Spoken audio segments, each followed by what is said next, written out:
Hello, hello, hello, coaches and leaders. I have Dr. Courtney Tate on with me, and we are going to talk about something I have never talked about on this podcast. And what Courtney did was something that I have never seen done in the instructional coaching space. She's done a ton of research and written her dissertation on it- capturing the heart of the lived experiences of Black women in instructional coaching. I have not read the whole dissertation, but I have skimmed, and it's like mind blowing. And as a white woman, right? Like, I'm so interested in this experience and learning. And so everyone listening, I'm going to be learning as much as you about this lived experience. So before we jump in, Courtney, I wanted to welcome you to the show. I'm so excited you're here and so grateful that you're willing to share this with us. I'm so glad to be here, Becca. Thank you so much for having me on. And I love being able to share this information as it's not something that's frequently shared right now. It is not. So would you just share with everyone what is it that you do now, and maybe just a little bit about your background? Because I know you have quite a bit of coaching background in you. So I am 17, 18 years into the education space. So I served as a classroom teacher, K-5 instructional coach, and then I was able to work at the district level as a curriculum coordinator, coaching coaches, working with teacher leaders, and then moved into doing work with coaching principals around their school improvement plan. So really helping them to not only create a school improvement plan, but to have those conversations at the school level to navigate and do that work. And left the public sector to work as a professional learning specialist, where I was able to do or lead professional learning sessions, but then I found my sweet spot and I was able to actually, again, coach leaders on leading an implementation, giving teachers feedback on how well they're doing with implementing a curriculum. And so I'm helping coaches to even learn how to give principals learn how to give that feedback because they were struggling to know what to say to teachers. And so I've been able to do coaching in the public sector and the private sector, some of the nonprofit world, and it's just been a great experience, but also a lot of learning in the process. I love it. And I'm just so curious what got you interested in doing an entire dissertation on the lived experiences of Black women in coaching. And I do want to say you have invented a term, BWIC, which is BWIC, Black woman instructional coach. Is it plural? Is it Black single? women, I just Women? use the plural. Black women Okay. instructional coaches. Yep. Okay, cool. So BWICs. And so during this conversation, those listening, you will hear say BWICs, and that's what we're talking about. So I would love to first know, like, what got you interested in doing this research and writing this dissertation? I was really just trying to see what the perspective of Black coaches in general were as I was looking up and learning about, effective professional development. We know coaching is a form of PD. And so thinking of that, I was like, okay, I kind of want to know a little bit more about the experiences of Black coaches. So I couldn't find anything on that. And as I just kept digging, I also started reflecting on my experiences in the role as a coach and as a professional learning specialist. And I was like, it's not here. I found a gap in research. So that was, I had to find the gap. And I was like, I stumbled on the gap. And this is hard work for me, so I want to go ahead and move it forward. That is so interesting. Okay, I love this. Okay, I want to jump right in here. So, my first question for you is, what is the unseen emotional labor Black women coaches, BWICs, carry that most leaders never name, and how does it shape their coaching work? So I think that's kind of layered, but the biggest thing is navigating questions about their intellect Hmm. while also thinking about the pressure of being the representation of Black women, because they're usually the only ones in that space in the midst of fighting microaggressions and stereotypes. So they're trying to reestablish their identity while also leading with clarity, and present their expertise with confidence while people are overlooking them, second guessing that their expertise is even legitimate, Hmm. but also they're being called on for the emotional support of teachers and students of color. Hmm. No one says that out loud, but it's a natural assumption, right? Hmm. That you're a Black coach, you can work with these Black students or this Black teacher because you can relate to them. And so while they have to show up well versed and well read and showcasing their expertise, it's with the emotional labor underneath that they are really dealing with some of the trauma and overwhelm because they're trying to dismantle systems. They're trying to overcome doubt that their counterparts are not experiencing. And so this shapes their coaching because then they have to think of ways to maneuver to lead well and to authentically show up as who they are. So they still want to bring, or we still want to bring our lived experiences into coaching because it shapes, we can't separate from our lived experiences. And so while we want to bring those in, we have to figure out how to do it in a way that people can digest and accept and keep ourselves from seeming invisible in the work. And so BWICs spend a lot of their time trying to navigate how to show up in a way that keeps the door open where folks that they're coaching are receptive while they're also doing the work of interpreting the room. They have to adjust their tone, their language, nonverbal cues, and carrying kind of the mental load of managing perceptions. I remember I used to have to think of, okay, I know my stuff. How can I present this in a way where I can see people relax and be willing to receive? And I could literally see when the room would shift. So you have to be almost doubly aware because you're not only dealing with the oppression sometimes that women encounter, but also that the Black people face. And so as a Black woman, it's like that dueling or double oppression. And so you become really skilled at being able to navigate this, which creates that emotional fatigue that's often unnamed, but it does help you to be strategic in how you show up. Yes. And Clear. I like microaggressions. Can we just like lean into microaggressions? I would love, like, as a white woman that does not have this experience, right? I get so fascinated by microaggressions because they happen. And I don't know I'm doing it. I don't, and I would love, can you name like some examples of microaggressions that happen to BWICs? So I think, oh gosh, I want to name a clear one. I think sometimes it's just it's the questioning of do you know what you're talking about again? Hmm. Like you're stating something and they're like, well, is that fact? Hmm. And it's a pause of like, do you know that or do you not know that? Hmm. Um, it's when you have a seat at the table and you give a response and it's unheard, Hmm. and then someone else says the same thing, and it's the best idea that's been lifted up, but no one heard you say it or you lift that up Hmm. as you're sharing it out. And so it can be really small, subtle things. Hmm. Hmm. It's being called on to support the problem teacher or the problem student because you're Black, because people assume that we all can relate. And we might not have the same background or the same experience, which would really clearly name I could really be a support for them. I could have no connection at all to their Hmm. experiences, Hmm. but you're assuming that I do because of some of that work. Yeah. Yes. Okay. Um, Thank you for sharing that. So my next question is, where do schools unintentionally create conditions where Black women coaches are expected to fix everything but rarely supported? And what does genuine support actually look like?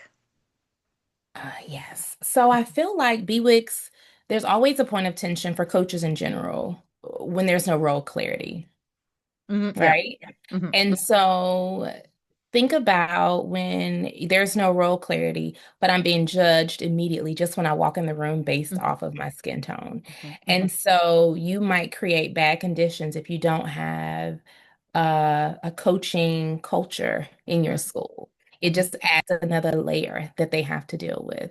But going even back to where I talked about the so-called problem teacher or student and having the assumption that I can manage this or my caseload is filled with this select group of folks. And it's leaning into the fact that I'm a Black woman rather than paying attention to my experience. it's not focusing on what I do well, it's focusing on my race. Hmm. And so there might be someone else that's better equipped to do that work, rather than me, Hmm. just because of that. And so when we start thinking about genuine support, one of the things that I like to have people think about first is just checking their internal biases because we all carry them. So like thinking about, are you making the same request of all of your coaches? Do you have some different expectations that are not conscious sometimes Hmm. that are coming out when you're thinking about things you're asking people to do or how you're reacting to things that people might be doing? It could be regular check-ins where you're giving genuine input around if they're experiencing something that they feel is a heavy. Um, Leaning into that and not kind of bypassing it because you might not think it is, you might not think it's a microaggression, or you might not think it is something based on their gender or their race, but it could be. So giving Black women coaches or BWICs opportunities also to lead.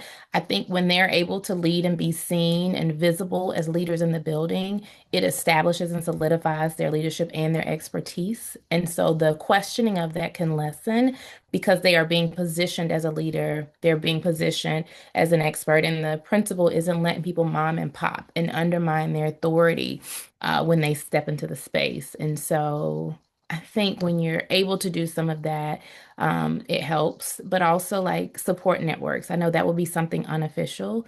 That's something that trended through every one of my themes, but having a network of leaders that they can lean on that have had similar experiences, because we want to make sure that um, BWICs are not just asked to fix the climate, but Hmm. not being included in decisions that are made that actually are climate-based decisions. We want them to be a voice at the table, not just be expected to be grateful that they have a seat. Mhm. And I think I remember kind of in my skim you saying, talking about being visible, like this isn't, I don't want to say hard, like there's a system already created that we can plug people in, right? Like let them lead professional developments, right? Like being the front man that gets to be in front woman that gets to be in front, right? That's like the person, right? Like I don't know, not the expert, but like the person, I know you said the person leading, I'm now repeating you, but like we have structures at our schools that support this. We Mhm. just need to let people do it. Yes, like they're kind of the subject matter experts of whatever Yeah. they're coaching or leading. So allowing them to actually be the subject matter expert so Yeah. people know we're not undermining their authority when they speak on this, when they lead this, but really, again, positioning them to be that voice, to be the go-to where you're asking for that support or that their insight. If you're trying to lead something, you kind of ask them, how would you approach this work rather Mhm. than kind of overlooking them? All right, tell me if I'm remembering this incorrectly. Was another microaggression I read about where the BWIC coach is working with maybe like a white colleague, a white teacher, and she goes and double checks with another white colleague that the BWIC what that the information she got from the BWIC was correct. Is that, am I Yes. remembering that correctly? Yeah. You are remembering that correctly. So that Bewick had actually been brought to that school because her growth was phenomenal in one of the lowest performing schools in the district. And she named that in one of our coaching sessions that she felt like she was taking it wrong. And she's like, but then I realized they would listen to the same thing from my white counterpart, Mhm. but I had to almost prove that I knew what I was talking about or receiving. And so she felt like, am I going crazy or is this happening? Mhm. Until she Mhm. saw that, and that was her aha moment of just like, okay, here we are, Okay. Yeah, yeah. Okay, okay, good. Because that like stuck in my, I was like, oh my gosh. Like it just didn't, again, it just didn't even occur to me that that would happen. And so I it Well, and really it didn't stuck with occur to me. some of my participants. It was they were having aha moments. Like after we did 2 rounds of interviews. So after the first round, I just looped back to see if they had any thoughts, and they're like, I just sat with like what my experiences have been, and they're like, my mind is blown when I start to think about all of the things that have occurred that I just placed as happenstance, but it's really like, oh wow. There's a lot going on if we pause and pay attention to it. Yeah. Yeah, for sure. All right. And the next thing is, I would love you to share a moment when your identity as a Black woman was the reason you were able to lead someone towards meaningful growth. Yes, it's so funny you brought up the example because that is the person that I actually thought about for this question. And so when she mentioned that about her peer, then our conversation shifted. So instead of me just thinking about coaching moves, then I thought about how could she maneuver her expertise in a different way that's digestible without having to shrink down or compromise what she brings to the table as a Black woman. Because our experiences matter and they help to guide the way that we lead. And so, because I had had similar experiences, I knew what it meant to be slowed down by somebody's assumptions based on your exterior. And so I had to help her to really lean into what she knew and be clear on what she knew so that then that opened the door for us to have conversation around how she could feel seen and supported by me because I could understand those layers underneath the pushback. And then we could have some real conversations. We can get that out and you can have your feelings about that. But then it reminded me and her that our identity can't be the barrier in coaching. It has to be our lens or our perspective. And so we're allowing that lived experience to show us how we can move beyond what's happening beneath the surface and really coach her into how do you move to overcome that and how do you navigate that where you're validating your expertise publicly and you're being more visible so that you can start to shift perceptions of who you are and how you show up that show that you're a leader that's guiding the work and the building can hear you and see you differently because the results eventually do speak for themselves. And I really love how you said how you could say something to be digestible, and I hear it as like powerfully communicate. So what is heard is powerful, right? And Mhm. impactful, Mhm. and not shrink to do Mhm. that. And I love that like dichotomy, right? Yeah. Like that, like I do what I say, I want you to hear in the most empowering way. And I I don't want to shrink for that to happen. And I it's not even a dichotomy. I'm not sure, but like both exist at the same time. And I love that you just named both of those things. Mhm. Because you sometimes just have to say it in a way that you're disarming the person that you're working with, Yes. right? But Yes. you're also not losing any ground on who you know you are and how you show up in the role. Because I have to remind people you're here for a reason. And so Yes. for her, she had to be reminded of that because it was shaking her ability to coach Hmm. because she's like, I can't get through. And I was like, you can. Hmm. Now that you know the barrier, you just have to adjust yourself to kind of move forward to get through. Yes. I love that so Yeah. much. It becomes like a superpower. Yeah. All right. So my final question is, what do Black women instructional coaches need from school leaders right now in real everyday practice to feel valued, trusted, and empowered in their roles? So one thing that research showed and my study affirmed was that their experiences and their lived experiences should really start to shape and be integrated into the way their schools are supported instead of just being tolerated. Even when we think about leadership development, a lot of the work that we exist in school systems and leadership programs is highly focused on white male experiences. And so if we want to move and be progressive, one, it has to be more woman-centered, but you also have to take into account the experiences of Black women, Black men, and other people of color. And so the one thing is just our experience is not just being heard, but being integrated into the programming, the work, the support that we're doing. There has to be an opportunity to think about what are you doing when those microaggressions arise? Is there staff-wide training or district level training that needs to take place? Noting that it will be uncomfortable, but it's something that has to happen. And I know in our current climate, we have to be careful. So that might mean finessing the wording. It might not be called anything DEI related, but Mhm. how are you doing that so that you're helping not only your teachers feel included, students can see when there aren't a lot of Black leaders in the building or Black women leaders in the building, they can see that. And so, how are you creating those opportunities and pathways for advancement so that the participants not only have a leadership pipeline, but also they have a road to leadership. So a lot of my participants talked about how their road to leadership just to become an instructional coach or working at the district level, working as an administrator was very different than that of their white counterparts. And that's just a gap that we have to close. We already have the educative pipeline following Brown versus Board of Education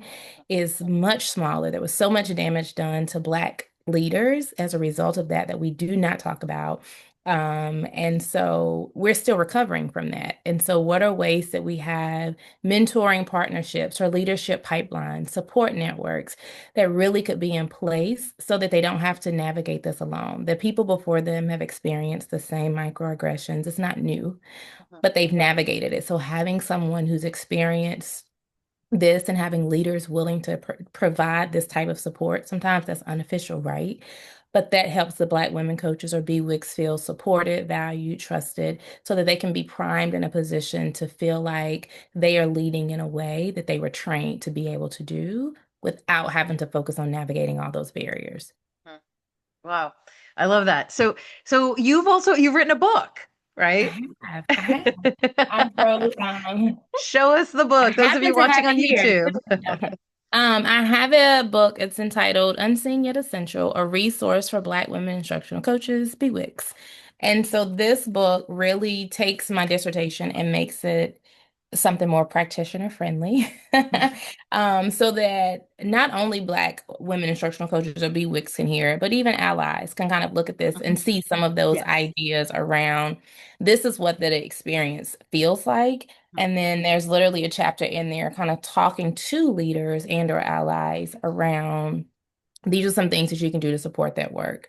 But it has some frameworks and things that BWICs can use to kind of help them as they're navigating and to be able to name it. A lot of people can't name what it is we're experiencing, but when they're reading it, I had somebody reach out maybe 2 weeks ago and she's like, this has been a lifesaver, this book this year for me, because it's just helped me to change my perspective as I'm navigating some things and to be able to name what it is, but also to be able to handle it a little bit differently than I might have otherwise. So excited to have this out here just for BWICs to have and for leaders to have in order to support BWICs as well.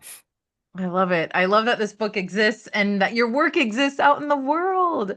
This is really important. So, thank you so much for sharing all this with the audience. I certainly have learned quite a bit from you. And we'll put the link to the book in the show notes. And if you could let everyone know, where can they find out more about you and the work that you do? Yeah, so you can find me. My company is Aligned Coaching and Consulting, so alignedcoachingconsulting.com. On LinkedIn, I am the Aligned Coach. On Instagram, it's the underscore Aligned Coach. And so you can find me there. My website links directly to my LinkedIn, actually. I have a few blogs there, and I have two blogs you can find on Edutopia just by searching my name. So a few different places you can find me if you're looking. Love it. Thank you, Courtney, for coming and sharing everything with us. Thank you for having me. It was a pleasure discussing it. I could talk about this all day. So I'm grateful for you taking the time to talk and that you skimmed through the dissertation because I know it's It's a very solid long. skim. Oh.